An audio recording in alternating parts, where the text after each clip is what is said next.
They were beautiful. Yeah. Yes.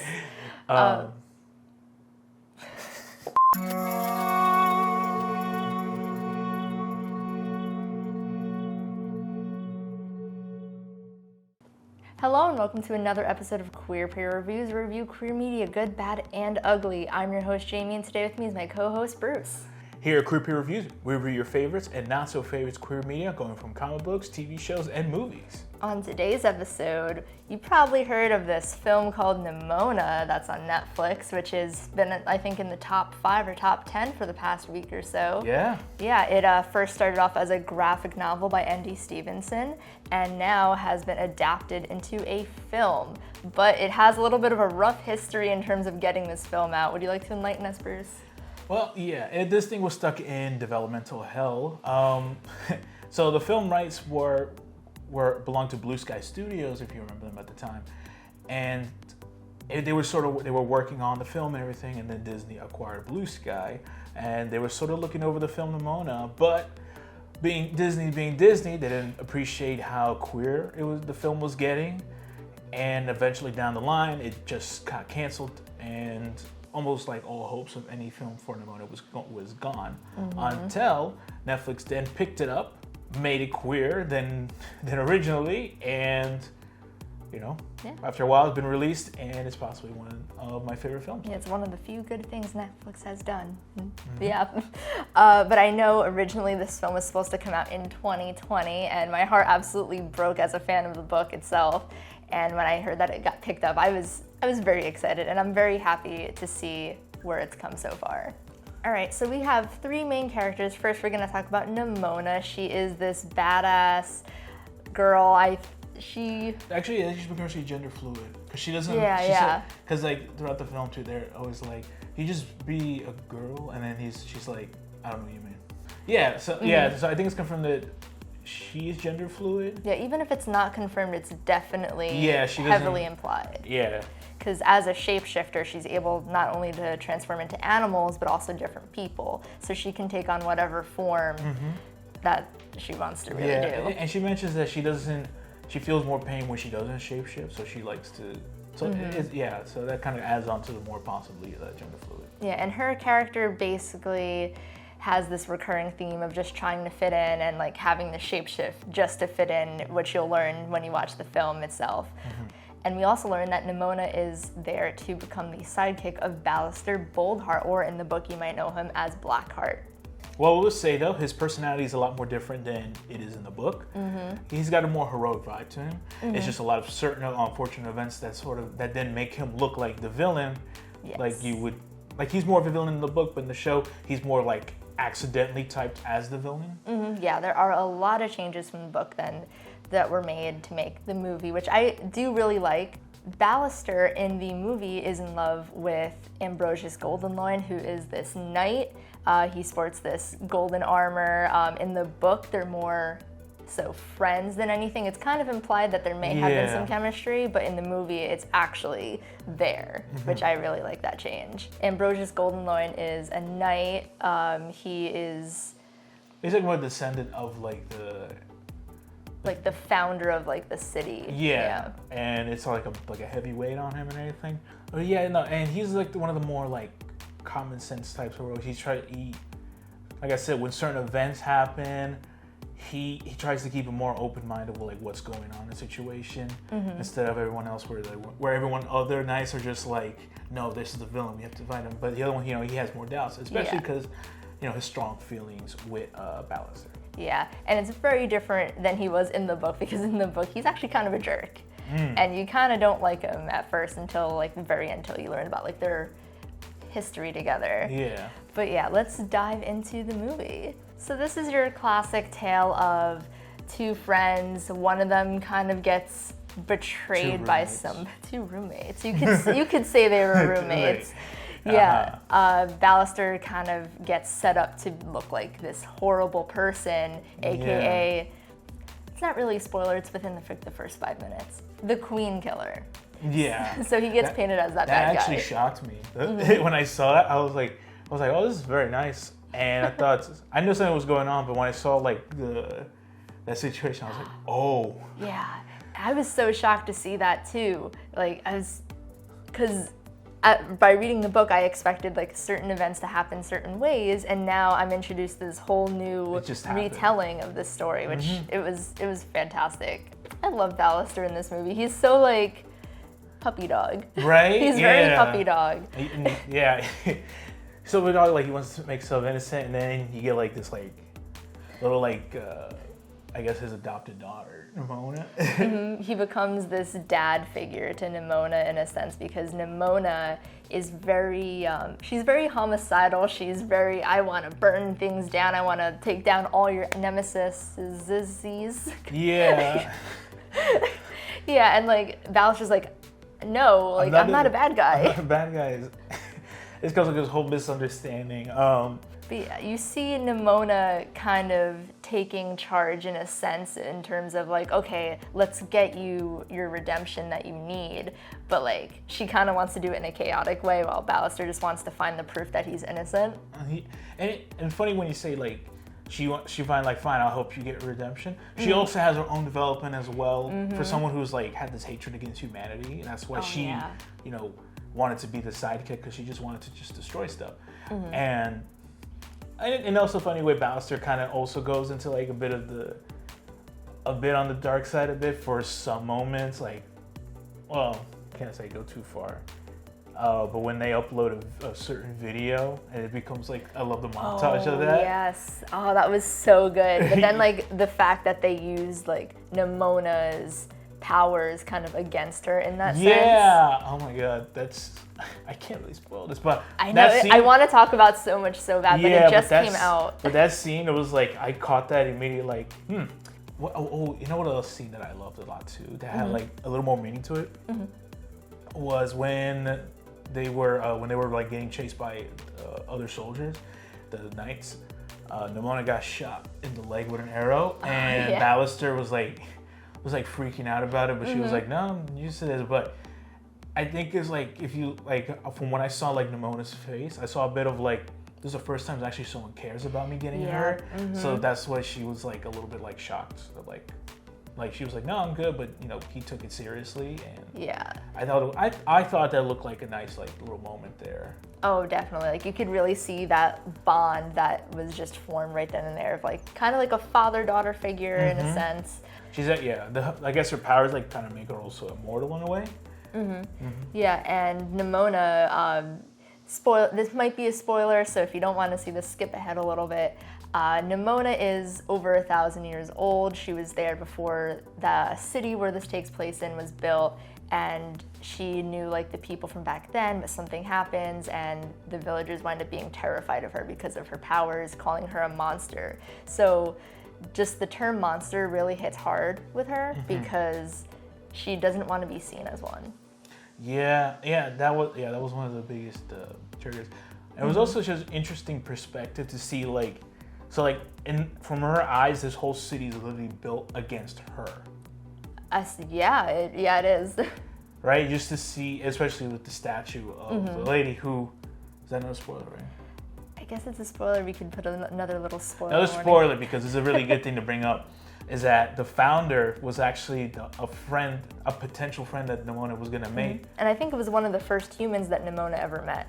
Yeah, and crazy to think that she grows up to like think Nimona was a monster, and like I said, the whole city just was built specifically against her. And it kind of goes hand in hand, I guess, with the LGBTQ community, how somebody like, I guess like a child sees Nimona as this person who could shapeshift, and you're like, oh my God, cool. But as soon as like the parents and like the older people were involved, they kind of influenced that child's views on Nimona, saying like, oh no, like that's not right, she's a monster. And I guess it's like a hidden theme. Yeah, there's a lot of metaphors in that movie that I enjoyed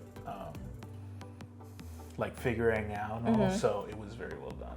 And then we also have Ballister Ambrosius's romance story, which is really cute. Like in the beginning, obviously, you could see like they are together. Yeah. And then that event happens with the Queen. And then throughout the movie, every time they encounter each other, whether it's like by mistake or on purpose, you can tell like the love is definitely still there. And it's just, it's heartbreaking to see at some points too. but like Ambrosius clearly still loves Ballister even though he is labeled the Queen Killer. But yeah, towards the end of the film, there are some tensions that happen between Ballister and Nimona. We learn some secret things about Nimona, about like some sort of prophecy, which isn't necessarily true. It was kind of fabricated by the people way back then who thought Nimona was a monster and was going to destroy the city. So we learn, like Bruce said, the whole city is there, basically there to fight Nimona whenever this monster comes back. Yeah, and that's the thing too, is like, while it was directly at her, it also created like this invisible fear of the outside world for some reason. Yeah, I forget. They were just like, it's like, oh, beyond this wall is danger. And then at the end, not much of a spoiler, it's like one of the wall breaks down and the citizens look outside and it's beautiful. It's beautiful. There's nothing bad out there. It's just this, I guess, like such this big paranoia around it. Also, one thing to do besides the story is like the animation of quality. I really loved it. And looking at like what the characters look like in the book and how they managed to change it differently. Like they could have easily tried to like copy the style, but when it comes to 3D, they had to like switch it up a bit. Yeah, I really like the design changes in the characters. No, I liked it. It was 3D, but it felt like painting, like a painting. Oh yeah, it did. Like I like, because in the book, Ballister is like balding, Goldenloin has like these luscious locks, and Nimona is basically bald too. She has like 3 strips of hair. She kind of has that in the movie. She definitely has more hair in the movie than she does in the book. Yeah. Which I'm very happy they kind of fixed her design that way, because I think it would have been very unfortunate to see those little 3 strands of hair just flopping around. But it's such a colorful movie. It's so beautiful, and whether you're a fan of animation or not, you need to check it out because it's a really gorgeous looking film. Yeah, no, like I said, it's well animated, and like I said, even if you don't watch much animation, it's just still, you should still watch it. It's a very great story it tells, and a lot of great character development in there as well. Oh, lots of great character development. Like even if you're a fan of the book or if you've never read the book, like book fans will definitely be very happy with this translation from book to film. Even though it's like a completely different story, you'll still be very satisfied with how the story changed in its own way. But yeah, there is a reason why Nimona has been trending on the top 10 on Netflix, so give it a chance, check it out.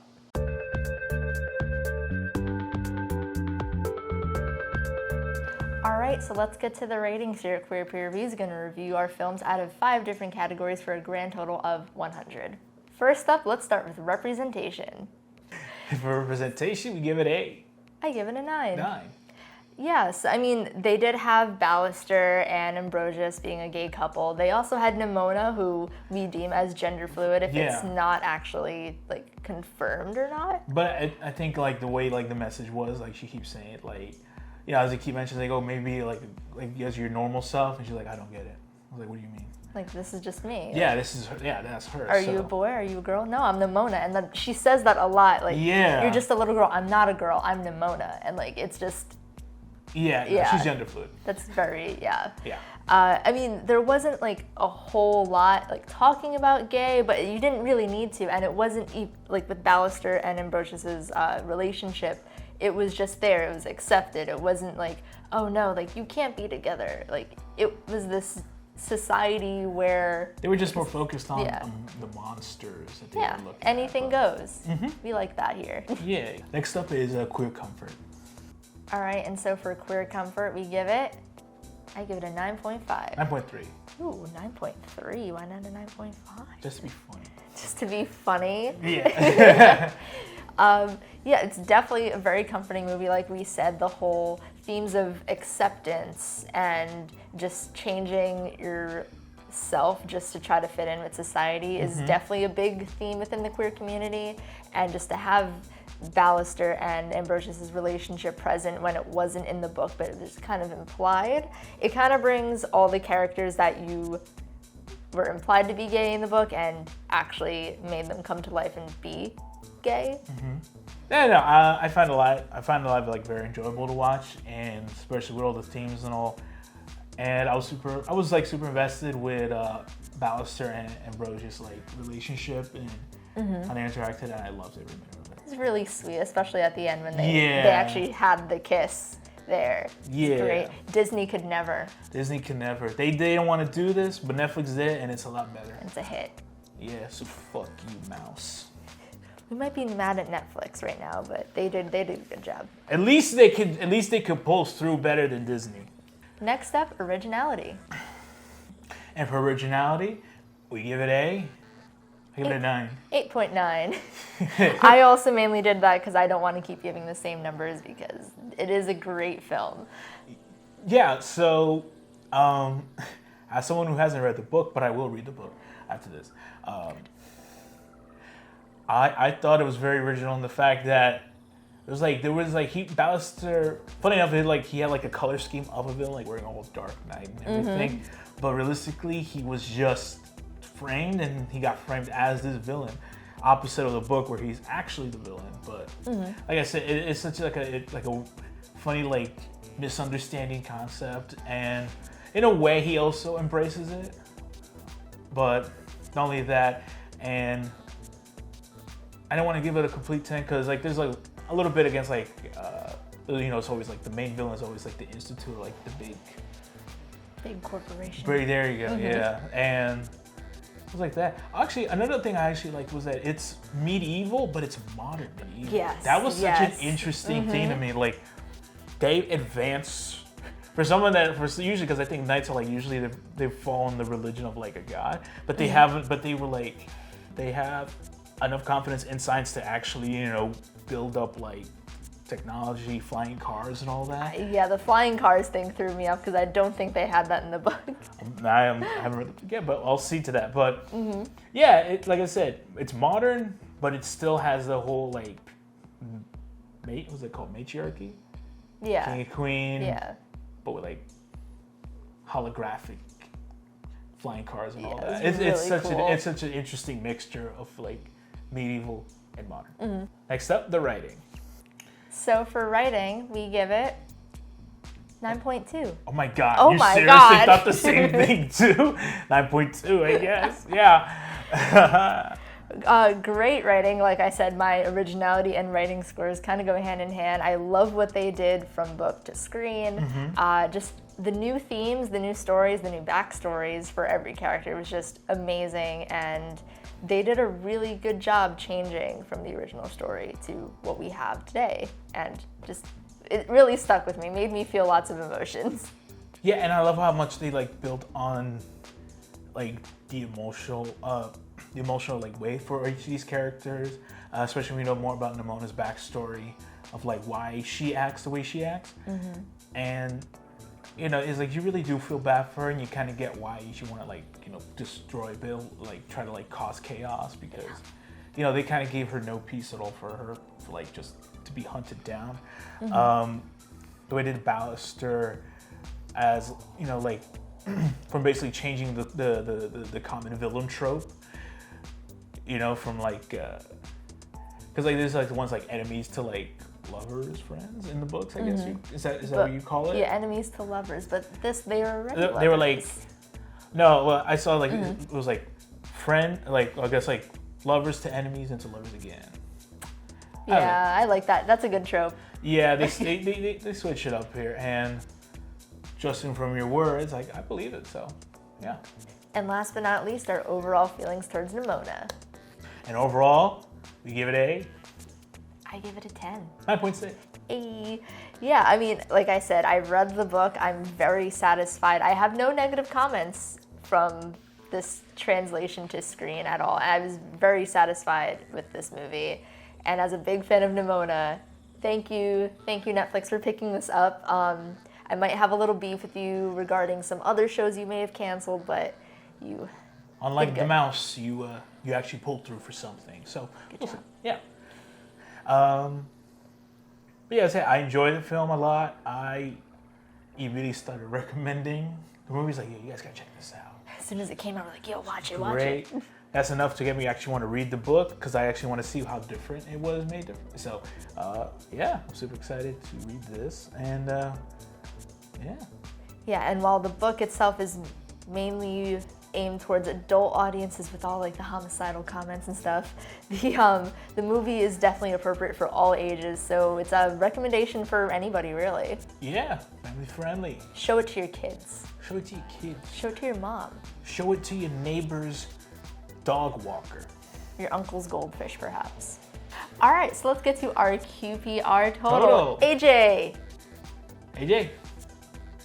Oh wait, we're in my house. Oh, yeah. right. But it kind of feels like AJ is here with us in spirit. You're right. For our QPR total, we give Nimona a 92.7 out of 100. Oh. Wow, a 92.7. I love that. All right, that's a gay. That's a gay. That's very gay. What is a gay? It was very gay and amazing, and we love it so much.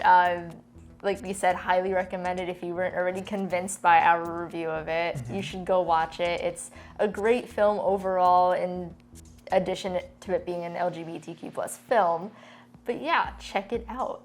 Yeah, and thank you for watching this review. Hope this, changes any minds if you're thinking of watching it. Definitely worth your time. And yeah. Yeah, don't forget to check out our social media links below, donate to the Trevor Project perhaps, subscribe, share our channel to your friends. And thank you guys so much for all the support you've given us so far. And we also like to point this out, according at least to our day of recording, we've hit over 300 subscribers now. So we're hoping to aim for 400. So please don't forget to share our videos and, let our reviews be known to the rest of your friends and family. Support queer media, support queer businesses, and support queer artists.